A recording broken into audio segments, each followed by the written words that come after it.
दोस्तों आज आपको 25 का अराइवल दिखा रहे हैं। ये ट्रैवलिंग करती हुई कराची से मुल्तान पहुंच रही है और आज ये 5 घंटे मिले हैं।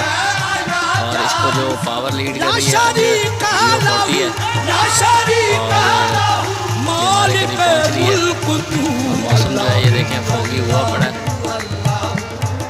और गाड़ी को स्पीड से लेके आ रहा है ड्राइवर।